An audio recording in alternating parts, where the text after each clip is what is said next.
So first we will hear from Furaha Lydia, a data values advocate whose work is grounded in community leadership, participation, and grassroots change.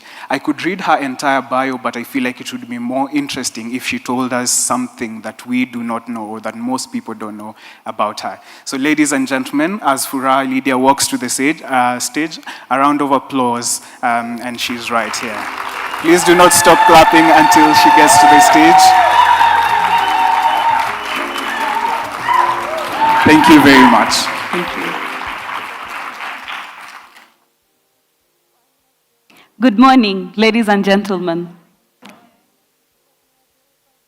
My name is Furaha. One thing I get asked a lot is whether I'm always happy. Furaha means happiness. And yes, I do laugh a lot. Today, I'm here to tell you a story. So please stay with me. I stand here before you as a youth storyteller, a data values advocate, and a community manager at Maono Space, a program by the Open Institute in Malindi, Kilifi County, and yes, I come from Kenya. So imagine a 17-year-old girl, shy, fresh from high school. She had no idea what she wanted to do with her life. But she had a cousin. And every evening at dinner, this cousin will talk about her work. She will talk about community work, the fun they're having with friends, traveling to rural villages and change. But what interested her even more was the packet of milk and the loaf of bread her cousin would come home with every day in the evening. So one day she accompanied her cousin to a community outreach. And that's when her journey in community work began. She learned to facilitate, to train, to create awareness in the community, to show up for local initiatives. She was all in. But through it all, something kept nagging at her. She noticed she would hear more about community problems in meetings, project inception meetings, when she was learning about her role in the project, than she would hear it in the communities. She participated in data collection after data collection in the community, and all the insights, the knowledge, and findings would all leave when external actors' project cycle ended. But she remained in the community, together with her trained peers, with no resources to implement and solve local problems. So they did what communities do. They organized themselves into community-based organizations and kept going with the work. That 17-year-old girl stands before you today.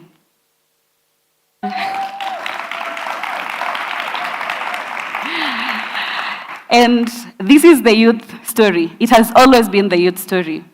I'm sure there are many of us inside this room whose story began just like mine.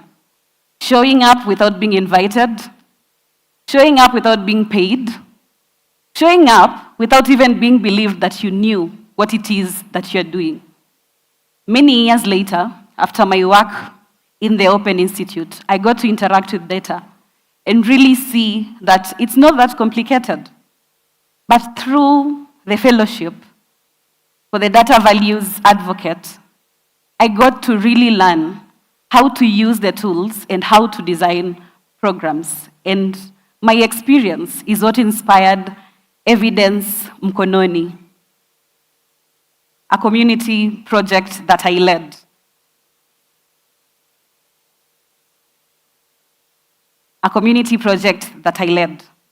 When I was designing this project, I did not design it as an outsider bringing tools to the community. I designed it as a young person who had stood inside the gap, building a bridge to others like me, to others I work every single day alongside in my work at Maono Space. Evidence Mkononi is a training program that aims to to bring tools and data to the people who are already doing the work in the community, the people closest to the problems, so that they have the ability to produce, to interpret, and use data to solve for their local problems. We implemented this project with 8 community-based organizations who work in Malindi. They already work in matters disability inclusion, that is the Malindi Albinism Network, Chela Environmental Youth Group that works in environmental matters and smart agriculture, Hope for Future, who work in mental wellness and also promoting education for vulnerable young people, Action for Empowerment, who work in women's rights, Mtoto Bora, who work to improve the child rights and safeguarding for children, MADCA, Malindi District Cultural Association, who work to preserve culture in the community, the Mijikenda culture. So these 8 community-based organizations, they went through the whole data pipeline through Evidence Mkononi. They got to build surveys to collect data on the issues they are already working on. They got to interpret their own data and to even build dashboards through different tools, the use of different tools. And what they found was very surprising for their own communities. They got to understand their communities better and how to solve their local problems in a much better way.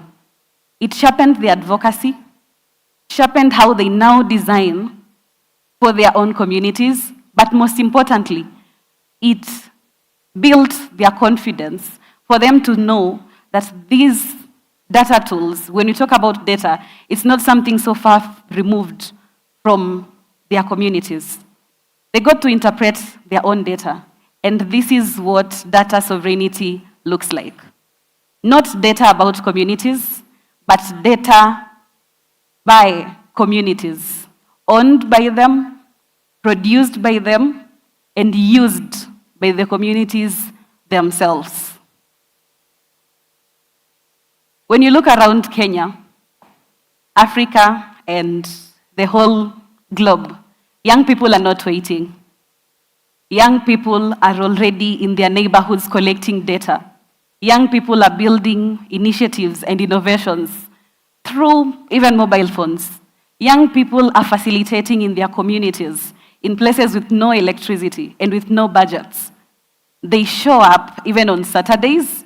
They show up in evenings after their daily hustle. They show up for their communities because communities are not just assignments to them. This is where they live, this is where they build, and this is their future. So when we stand and say that young people are the leaders of tomorrow, that's not true. Or ask, why are young people not engaged? It has never been about engagement. It has never been about ability. It has always been about power and sustained investments. So to all of us, all institutions in this room, I would want to ask you, are your institutions ready to build not just youth potential, but what they are doing right now in this future, to fund it, to scale it, to mentor it, and ensure it shapes many more possibilities for the young people across the globe? So I came into this sector at 17 because of a packet of milk and a loaf of bread. But what has kept me going, it has been seeing young people doing the work without funds, without tools, without even skills sometimes, but building the future they want. I'm so happy to be living in this future, and I'm very proud to be part of it. Thank you.